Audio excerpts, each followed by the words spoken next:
por el Banco Central de Venezuela con el objeto de frenar la salida de capitales. Y fue luego suprimido el control de cambio en el año 1963, cuando el presidente Betancur estaba entregando ya la presidencia al próximo presidente Raúl Leones. Y fue en aquel discurso de 1962 cuando el presidente Betancur soltó una frase que fue célebre en la época. La frase es: estamos saliendo del túnel de la recesión. Es decir, se había solventado la crisis económica 2 años después. A esa crisis económica vino un largo periodo de estabilidad monetaria en Venezuela que se interrumpió el 18 de febrero de 1983 con el llamado Viernes Negro de la economía venezolana, donde colapsó el sistema cambiario de 4 bolívares 30 por cada dólar, que había durado 20 años hasta ese momento. Esa crisis fue provocada por las salidas masivas de capital, que otra vez, al igual que en el año 1959, vaciaron las arcas del Banco Central de Venezuela. Y esa crisis se prolongó durante un tiempo y el país sufrió una catástrofe desde el punto de vista de la estabilidad monetaria. El país no vino a recuperarse sino a finales de los años 80 y luego otra vez en 1989 se plantea una nueva crisis económica, producto igualmente de las salidas de capital que ocurrieron entre 1987 y 1988, vigente para entonces un régimen de control de cambio. El país en el 89 abandona el régimen cambiario basado en tasas de cambio diferenciales y va a un régimen primero de flotación y luego un régimen de mini devaluaciones que estuvo vigente hasta 1992, cuando 2 intentos de golpe de Estado también contribuyeron a la desestabilización macroeconómica de Venezuela. De allí volvimos a otra crisis, la crisis de 1994, una crisis bancaria que se llevó 3/4 partes del sistema financiero y las torres financieras de Venezuela fueron sacudidas por el terremoto de las salidas de capital, con lo cual quebraron bancos emblemáticos de Venezuela, igualmente provocadas por las salidas de capital de los años previos, es decir, del 93 y comienzo del 94, inaugurándose el doctor Caldera en la presidencia. Esa crisis fue tan grave que afectó estimadamente un 13% del Producto Interno Bruto. Bancos fundamentales quebraron y juicios que hoy quedaron pendientes inclusive. Esto llevó a que en 1994, en el mes de junio, Venezuela estuviera al borde de un proceso hiperinflacionario con una tasa de inflación mensual en ese mes de 13%, lo que avisoraba claramente un proceso de desborde en el aumento de precios. La crisis fue conjurada y Venezuela tuvo un periodo de recuperación. Llega el presidente Chávez en 1998 como presidente, asume en el 99 y se encuentra el presidente Chávez con una crisis incipiente que afortunadamente fue conjurada a comienzos de 1999 porque los precios petroleros comenzaron a recuperarse.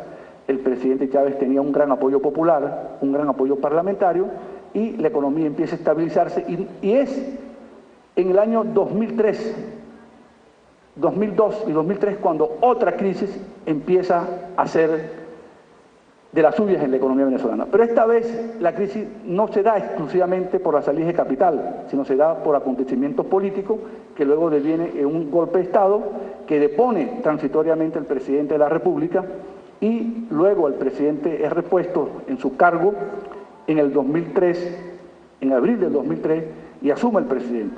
De ahí no tuvimos crisis sustanciales, importantes, bajo el mandato del presidente Chávez. Crisis que valga la pena resaltar, salvo la minicrisis financiera del año 2009 y algunos eventos que se sucedieron, como el de 2008, septiembre de 2008, 8 de septiembre de 2008, cuando las bolsas de valores de los Estados Unidos, encabezada su caída por la quiebra del banco Bear Stearns, que produce un colapso de la bolsa de valores. Ese colapso de la bolsa de valores llevó a que el precio petrolero, que en el mes de junio estaba en $130 por barril, 130 en el mes de junio del año 2008, se derrumbara hasta la vecindad de los $70 por barril en el año 2009, y eso fue un aviso de lo que venía. Y cometimos el error de no aprender la lección de la primera campanada que sonó, de la crisis que evidenció la vulnerabilidad de la economía venezolana en ese año. La economía se recupera con la caída de los precios petroleros, con el auge de los precios petroleros, y hoy estamos de nuevo en una crisis 3, 4 años después de aquella asonada que comenzó con la crisis financiera global y el derrumbe de las bolsas de valores, la quiebra masiva de empresas, el desahucio de los que tenían vivienda, que fueron desalojados en aquella vorágine de quiebras masivas parecida a la gran crisis del año 1929 en los Estados Unidos, el llamado crack financiero de 1929. Pues bien, y de allí no tuvimos crisis importantes hasta el año 2013, donde es claro que la economía venezolana empieza a quebrar su tendencia que exhibió hasta el año 2012. Pero esta crisis del 2013, que comienza en realidad en el 2013, tiene una característica diferente de las anteriores, es que no coincide con una caída del precio petrolero. Porque en el 2013 el precio petrolero fue $110 por barril. Y pasamos 2013 con un precio petrolero extraordinariamente elevado. No, la crisis no fue por el precio petrolero, porque el precio petrolero estaba sobre el umbral de los $100 por barril. Y entramos al 2014 y los precios petroleros se mantuvieron entre enero y junio de 2014 en $101 por barril y la economía cayendo. Es decir, que no es por la caída del precio petrolero donde está la explicación de la crisis que hoy vivimos. ¿Cuál es la contribución de la caída del precio petrolero? A partir de junio y sobre todo de agosto, cuando los precios petroleros empiezan a caer de modo pronunciado, ahí sí hay una incidencia notoria del efecto petrolero sobre la crisis. ¿Qué nos dice esto a nosotros? Que tenemos que examinar más allá de la apariencia de los fenómenos. Tenemos que ir un poco más allá, indagar un poco más allá acerca de la fenomenología que causa la crisis que estamos viviendo. No es una crisis causada por el petróleo, es una crisis exacerbada por el petróleo, que es diferente. Y hablando de esto, yo quisiera hacer un comentario final. En el tercer considerando del decreto que el ciudadano presidente emitió a la Asamblea Nacional, se habla de que hay una especie de conspiración internacional para bajar el precio petrolero y afectar la economía venezolana. Lo que ha ocurrido con el petróleo es más o menos lo siguiente. Hay 3 fuerzas concurrentes para determinar la caída del precio del petróleo.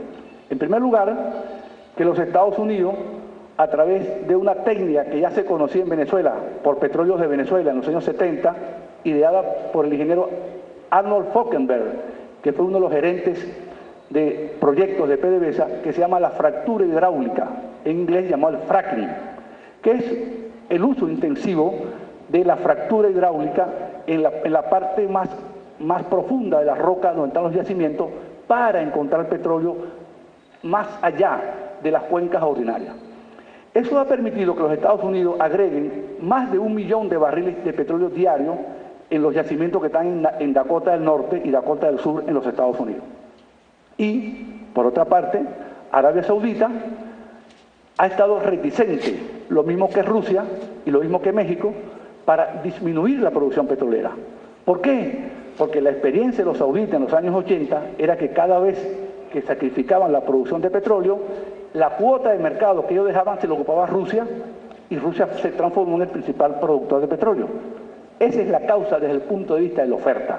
Mayor oferta, mayor producción de los Estados Unidos, que hoy, por primera vez desde la crisis del año 74, están exportando petróleo.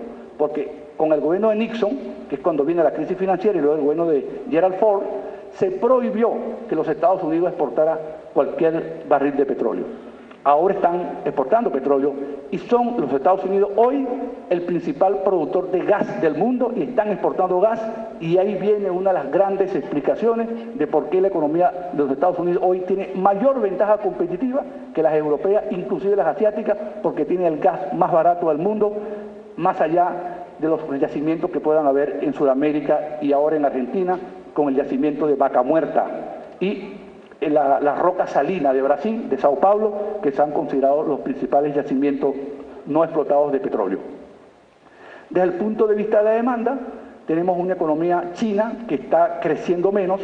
Las cifras de China, de la economía china, indican que se está ralentizando.